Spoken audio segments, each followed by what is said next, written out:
Hai semuanya. Berjumpa lagi bareng Mimin Noba di sini. Mimin ucapkan terima kasih ya untuk para sobat Noba yang sudah memberikan support dan kesetiaannya sampai sejauh ini. Dan juga Mimin tidak akan bosan-bosan minum pil Tika Dewa agar terus kerja membawakan episode-episode berikutnya dari BTTH Keabadian Kaisar. Pokoknya jangan bosan-bosan untuk terus mengikuti kelanjutannya. Kalau tidak, Mimin akan membuat kalian tidak bisa tertawa atau menangis. Let's go, mari kita masuk ke dalam ilusi seni radionya.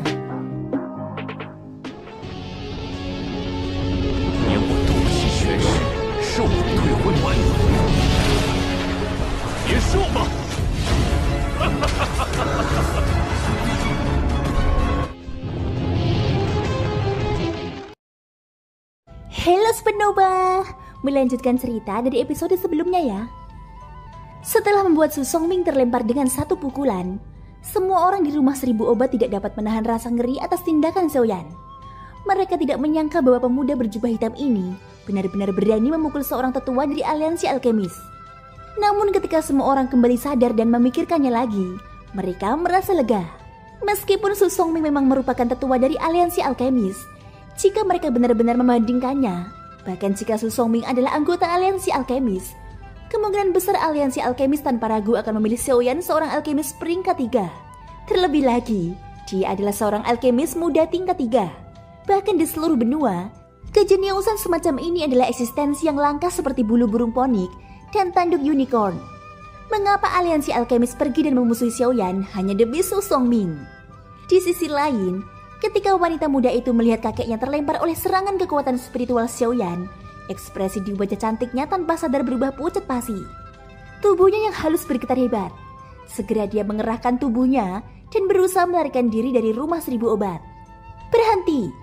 Akan tetapi saat nona muda itu hendak bergerak, suara murung kian-kian yang dipenuhi dengan nada dingin terdengar bagaikan guntur di telinga wanita muda itu, menyebabkan tubuhnya tiba-tiba membeku di tempat. Pada saat yang sama, keringat dingin tanpa sadar mengalir di sekujur tubuhnya, membasahi gaun panjang yang dikenakan wanita muda itu. Biasanya, dengan kakeknya yang melindunginya di sisinya, wanita muda itu terbiasa bersikap sombong dan lalim. Sekarang setelah dia secara pribadi melihat kakeknya terlempar hanya dengan satu pukulan, hati wanita muda itu akhirnya merasakan rasa putus asa saat ini. Murong kian-kian berjalan santai ke depan gadis muda itu. Ekspresi di wajahnya yang menawan tampak dingin saat dia berbicara. Kembalikan gelang itu kepada wanita muda ini. Mendengar kata-kata ini, gadis muda itu tidak dapat menahan nafas lega. Seolah-olah dia bersukacita karena Murong kian-kian tidak memerintahkan Xiaoyan untuk membunuhnya. Tentu saja, Murong kian-kian tidak tahu apa yang dipikirkan gadis muda itu. Bahkan jika dia tahu, dia mungkin hanya akan mendengus dengan jijik. Meskipun Murong kian-kian sangat tidak puas dengan gadis muda ini, dia masih jauh dari titik ingin membunuhnya. Mungkin juga karena status Murong kian-kian. Dia merasa jijik terhadap orang-orang seperti dia. Tangan gadis muda itu sedikit gemetar saat dia buru-buru melepaskan gelang di pergelangan tangannya. Ketika dia dengan kasar melepaskan gelang itu, dia bahkan membenci dirinya sendiri karena mengenakan gelang itu dengan sangat erat. Begitu bencinya, sehingga ketika dia melepaskannya, demi tidak membuat marah Murong kian-kian, dia benar-benar menggunakan gelang itu untuk secara paksa merobek lapisan kulit dari pergelangan tangannya. Baru ketika dia meninggalkan rumah seribu obat, dia menemukan luka di pergelangan tangannya. Seketika air mata yang dipenuhi ketakutan dan kesedihan mengalir tak terkendali. Di dalam rumah seribu obat, setelah keributan itu berakhir, beberapa orang di dalam rumah obat bergegas pergi, dan beberapa tetap tinggal.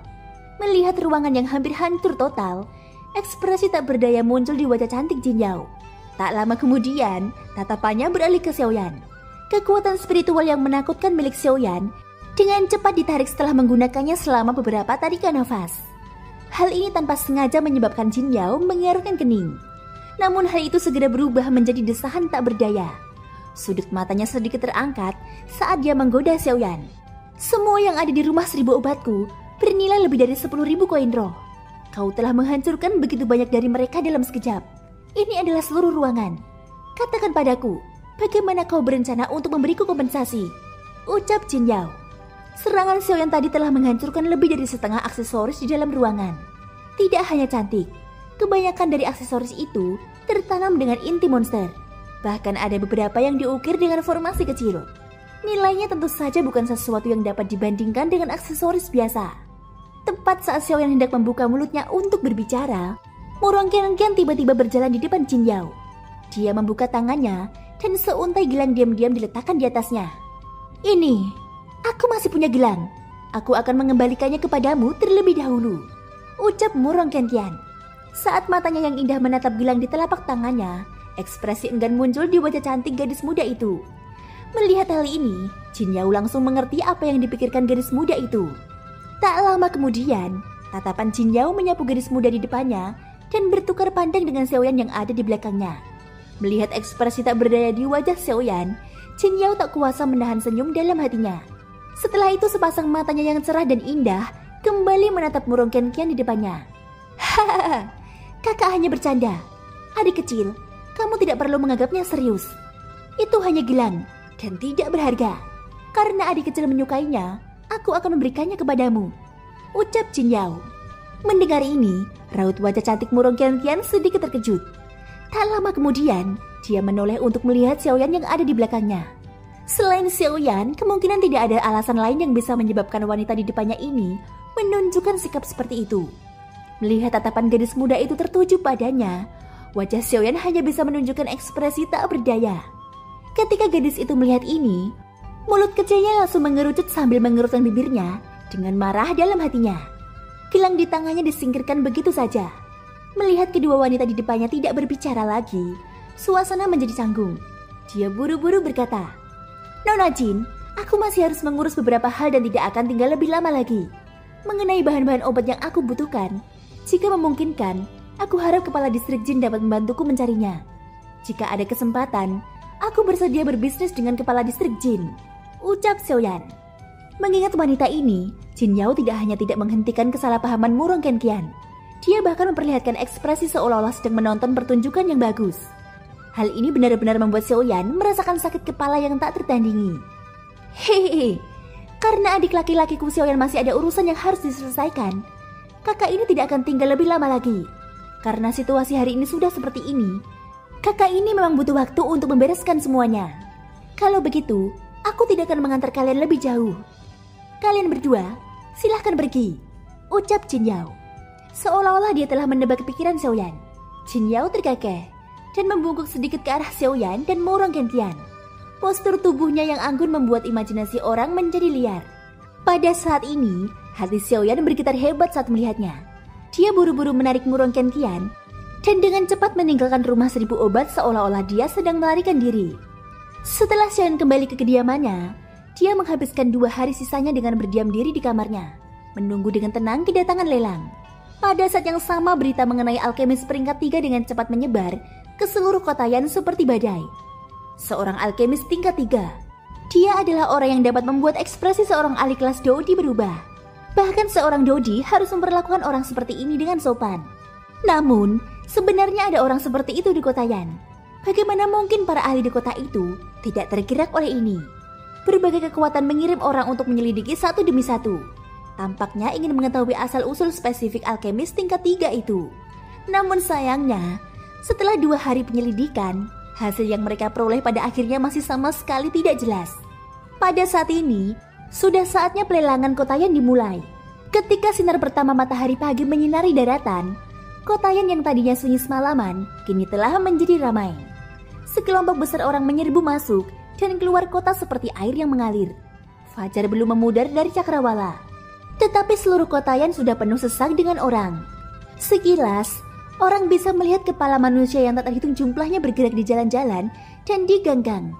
Di langit ada juga 100 bandi kelas atas berdiri di udara, menunggu pelelangan dimulai. Di dalam sebuah ruangan yang pintunya tertutup rapat selama 2 hari, Xiaoyan yang tengah duduk di atas tempat tidur akhirnya perlahan membuka matanya.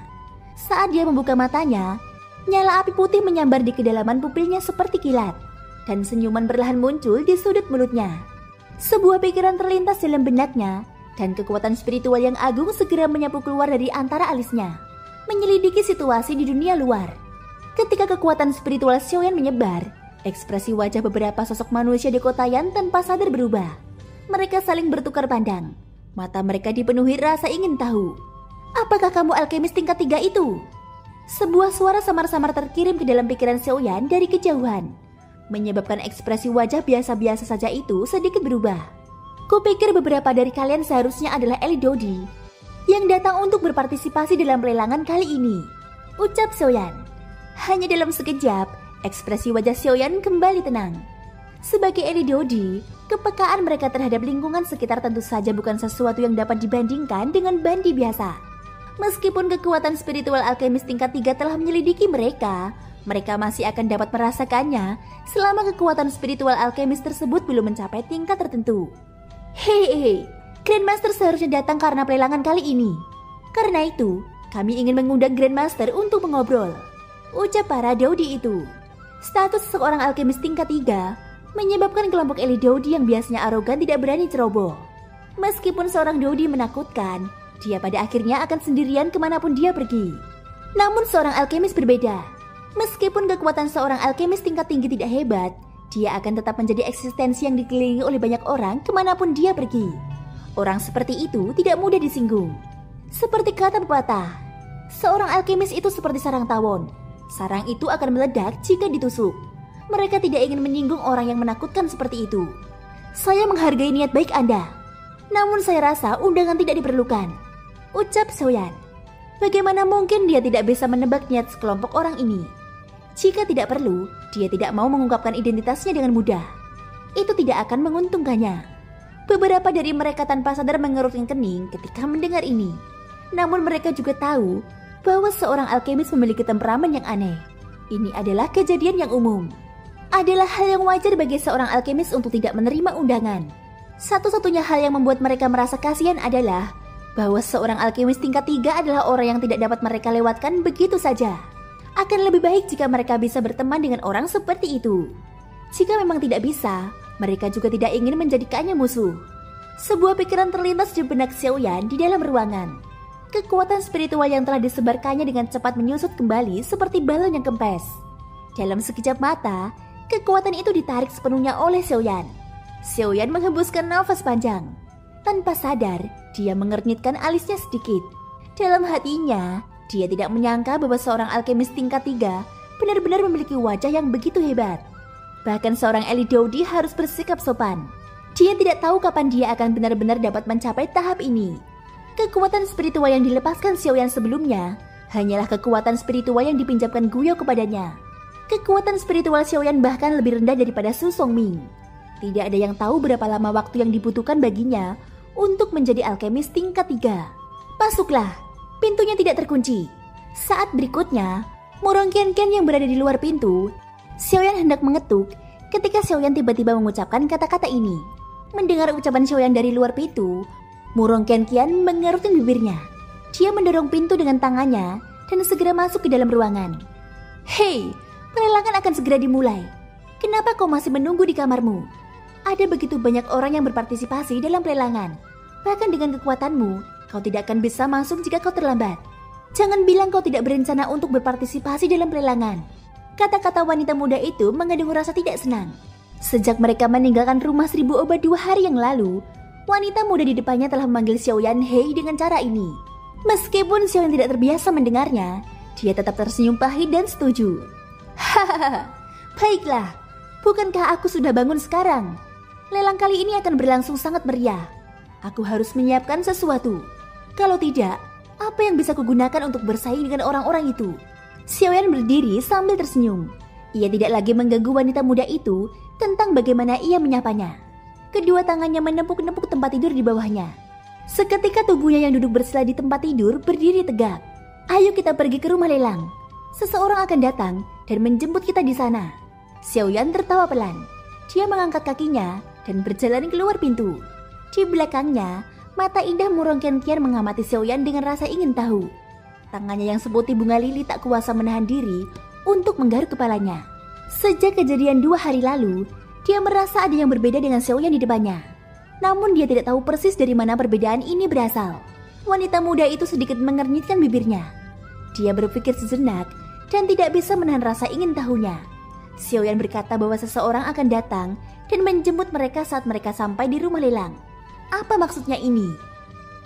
Thank you guys sudah mendengarkan ceritaku di episode kali ini sampai akhir. Ikutin terus kelanjutan episode-episode berikutnya ya. Semoga hari kalian menyenangkan. Sampai jumpa dan bye-bye.